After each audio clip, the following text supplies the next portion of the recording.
Hello everyone, welcome to Mental Mayhem. I'm Christine, and this video that I'm going to do, I titled it, When You Become Woke to the Narcissist. And the reason that I came up with that, I was sitting here thinking, I thought, we'll get into love bombing a bit more, but this is the transition where things start changing. Things you may notice, things that you're like, hey, something's wrong. This is not what I fell in love with, a month or two or whatever it's been.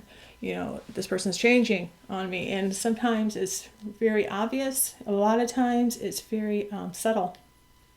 Okay, so it kind of creeps up on you and it slowly chips away before it's full-blown narcissistic behavior and abusive behavior. So yeah, I came up with we are getting woke to the narcissist. So here we go. I do have my chica scratch, so I need that. So, what you may start realizing at the beginning of this is after, the love bombing phase, which I will do a full video on that, but love bombing is, in a nutshell, when they shower you with admiration, gifts, praise. You are the sun that shines in the world, you're just amazing. And when that starts wearing off, other behaviors will start being revealed. Okay?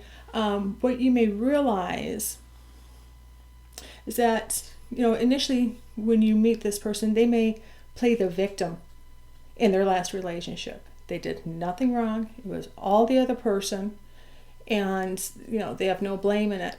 And a lot of times it's a very heartfelt, heart-wrenching story where you actually feel sorry for them. Okay? And you may even change your ways and how you deal with your relationship with them because of the bad experience they have had previously. So out of your kindness and compassion, you may give up certain types of friends. You may behave a certain way. Because they're insecurities, you may need to check in every other hour. Always be sure to answer their phone calls and their texts. Okay, things like that. Because, they were treated so poorly before that you need to really cater to this and help them heal. Because you're a good person. And you're their savior.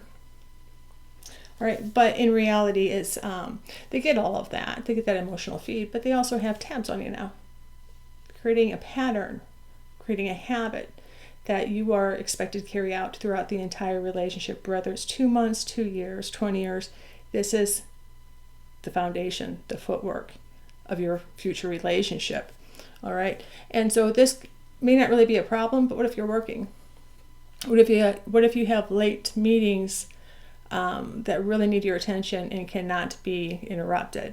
Certain things in life, you can't always get to your phone, you can't always cater to other people. So there you have that. Your partner may become more critical and judgmental of you or of the people in your life. All right. First off, the things that they found so endearing about you may not be so endearing, which is kind of normal. There's things, like when somebody, belches after they eat. When they're cute and charming, you may be like, oh, that's so cute. But you may normally be like, let's not do this when we go out to eat, please. So there's that, but there may also be, what I'm talking about is if they like the color of your hair, if they like how you giggle, really small, nitpicky little things. And it's not one or two things. It will turn into many things. Okay. It'll start actually chipping away at you. And you might not realize that at first, but as they continue to pick and pull at things and correct things and try to change things, they're actually trying to put you in, trying to make you into the person that they want you to be that fits their script. Okay. But you're really not that person. And so it's going to start affecting your self-esteem. Now, when they start nitpicking your friends, these are friends that typically they will like. They'll think they're great. But there may be a situation where they said the wrong thing. They did the wrong thing. Maybe they looked at you funny if it's the opposite sex. Maybe starting to get a weird vibe about them. Maybe they're stinky. Whatever it may be, there's going to be a reason why they start not liking your family or your friends. They may even say that the person, when you got up and left the room, said something about you, was putting you down. Make it where you're actually angry and not wanting to be around this person. What this is going to ultimately create, understand, is isolation. It is going to remove you from your support system. All right? Keep in mind, the narcissist knows the plan. You don't. Okay? They are aware of what they're doing. Okay? You're newly in love. You're starting out a new relationship. You're not really seeing the writing on the wall of the outcome, the what they're designing this relationship to be. All right.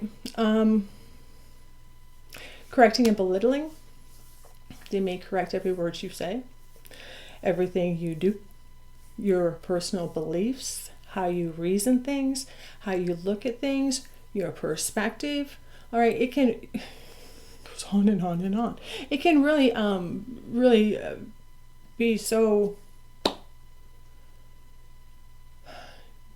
want to say, dismantling of people, of who they are, all right, who your core beliefs, what your core values are. That being said, with the isolation, where am I at here? They may incorporate a third party. Triangulation is something that you may or may not have heard of, but they may incorporate a third party to help validate what they're saying. All right. If you are hesitant and you're like, I don't see that about this person, or I don't feel that I do that, they may actually pull in a third party, spin their side of it, where that third party is very agreeable to them, reinforcing what they're saying. All right. This is designed to overpower you, to convince you that they are correct and that you need to change either the relationships that they're speaking of or the things that you're doing, saying, etc. All right, so they can pull in a third party, and a lot of times what you realize is that's the friend or the relative that can stick in your relationships. They will always kind of be in your relationships because the narcissist is actually comfortable with that person, because the narcissist knows that person is on their side. All right, they may be more generous with that person as well to keep them in close. There has been times where I have been told that the third person may actually think that the victim in this is actually mentally ill and mentally unstable, and they're the ones with the problem. So that can be at play too. So just kind of be aware. All right. They can also be more and more controlling. You're going to see that control volume start turning up. It's going to hinder you more. They may use different strategies to control you, whether it's just flat out telling you that you're not going to do something, or if that doesn't work on you, they may end up trying to make you feel guilty or use other manipulative tactics. All right, excuse me. They may also sabotage your attempts on success, things that you want to be successful with.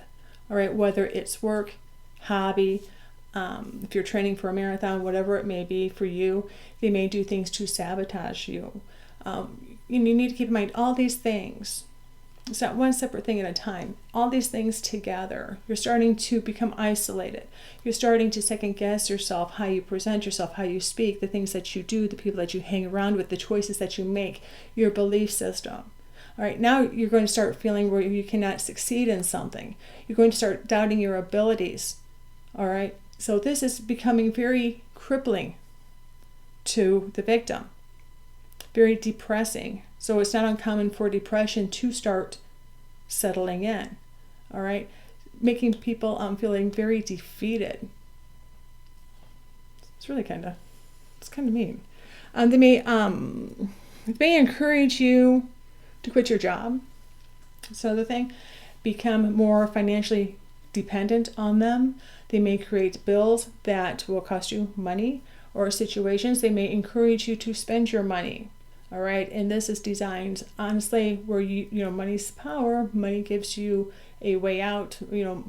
Money's a funny thing, so it's also threatening to them. So if you are doing better than them, or if they know you have some financial security, they may try to get you to spend that, or they may need to borrow it, or an expense may need to come up. So you need to be pretty vigilant on protecting that, keeping that asset for yourself. You may also notice things that bring you joy and happiness. They get broken, they die, they disappear, they're gone.